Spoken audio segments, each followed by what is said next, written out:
আসন এবার দেখে ওই যে গুপ্ত সংগঠনটির কথা বললাম, যারা বাংলাদেশের নারী সমাজকে অপমানজনক শব্দ ব্যবহার করে, উপযুক্ত জবাব দেওয়ার জন্য তৈরি আছেন। ইনশাআল্লাহ সেই জবাবের মোক্ষম সময় আসছে এই 12 তারিখ। বিএনপির দুর্গ হিসেবে পরিচিত বরিশাল বিভাগ, কিন্তু ভোটের দিন যতই ঘনিয়ে আসছে ততই পাল্টে যাচ্ছে মাঠের চিত্র। শেষ মুহূর্তের প্রচার প্রচারণায় সরগরম হয়ে উঠেছে বিভাগের 21টি আসন। দীর্ঘ দিন ধরে বিএনপি শক্ত ঘাঁটি হিসেবে পরিচিত এই বিভাগের ধানের শীষের প্রার্থীরা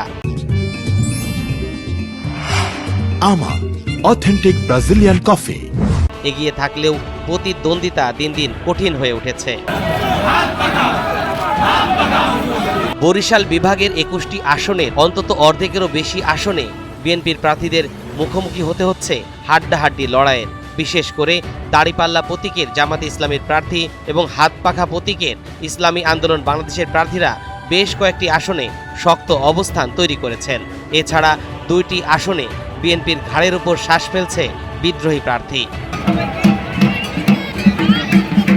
বরিশাল 1 আসনে বিএনপির প্রার্থী জহিরুদ্দিন স্বপনকে মোকাবেলা করতে হচ্ছে বিদ্রোহী স্বতন্ত্র প্রার্থী আব্দুস সোবহানকে।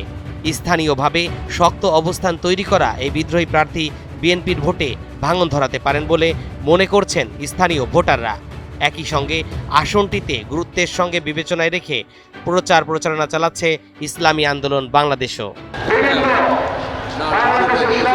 বরিশাল 2 আসনটি সহজেই পার হয়ে যেতে পারে জাতীয়তাবাদী দল বিএনপি। তবে বরিশাল 3 আসনের পরিস্থিতি আরও প্রতিদ্বন্দ্বিতাপূর্ণ। এখানে বিএনপির প্রার্থী অ্যাডভোকেট জয়নুল আবেদিনের প্রধান প্রতিদ্বন্দ্বী হিসেবে মাঠে রয়েছে জাতীয় পার্টি লাঙ্গলের প্রার্থী 3 বারের সাবেক সংসদ সদস্য গোলাম কিবরিয়া টিপু। বর্তমানে তিনি কারাগারে থাকলেও তার পক্ষে সক্রিয় তার পরিবারের সদস্যরা।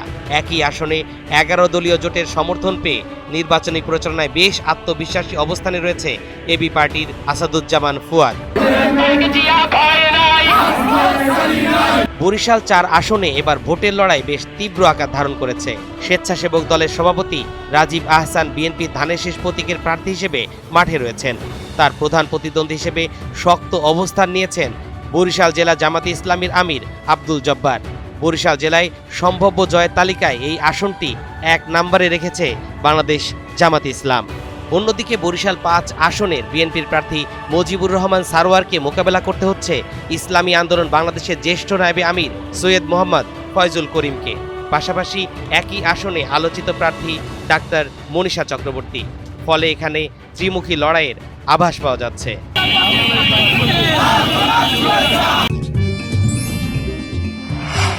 আমা অথেন্টিক ব্রাজিলিয়ান কফি ইসলামী আন্দোলন বাংলাদেশের জ্যেষ্ঠ নায়েবে আমির সৈয়দ মোহাম্মদ ফয়জুল করিম বরিশাল 6 আসনেও প্রতিদ্বন্দ্বিতা করছেন।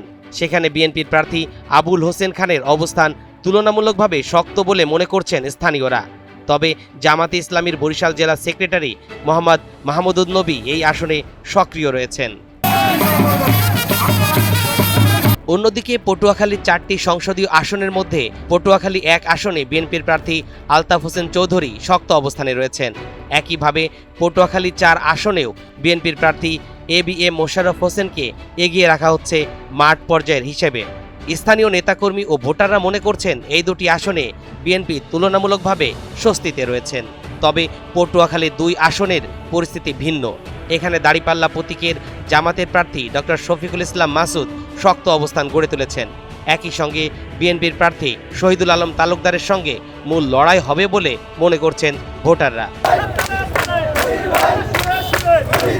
পটুয়াখালী 3 আসনে ভোটের সমীকরণ আরও জটিল। এখানে বিএনপি নেতৃত্বাধীন জোটের প্রার্থী ভিপি নুরুল হক নূরের বিপরীতে শক্ত অবস্থানে রয়েছে বিএনপি থেকে বহিষ্কৃত বিদ্রোহী প্রার্থী হাসান মামুন। ইতোমধ্যে প্রচার প্রচারণায় মাঠে এই 2 প্রার্থীকে ব্যাপক আলোচনায় দেখা গেছে।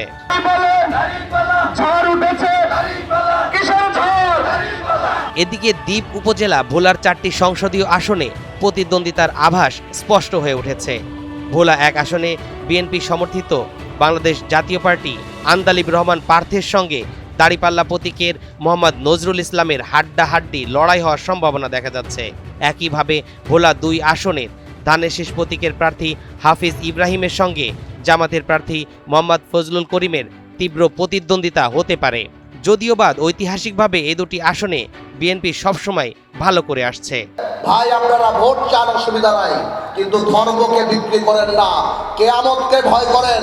অপরদিকে ভোলা ৩ আসনে বিএনপির প্রার্থী মেজর অবসরপ্রাপ্ত হাফেজউদ্দিন আহমেদের অবস্থান বেশ দৃঢ়।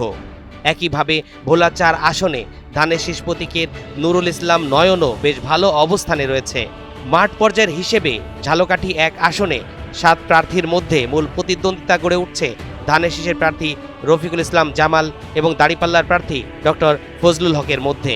অন্যদিকে ঝালকাঠি ২ আসনে ৮ জন প্রার্থীর মধ্যে ধানের শীষের প্রার্থী ইসরাত সুলতানা ইলেন ভুট্টোকে এগিয়ে রাখা হচ্ছে। তবে দাড়িপাল্লা শেখ নিয়ামুল করিম এবং হাত পাখার ডক্টর সিরাজুল ইসলাম সিরাজিও এই আসনে পিছিয়ে নেই।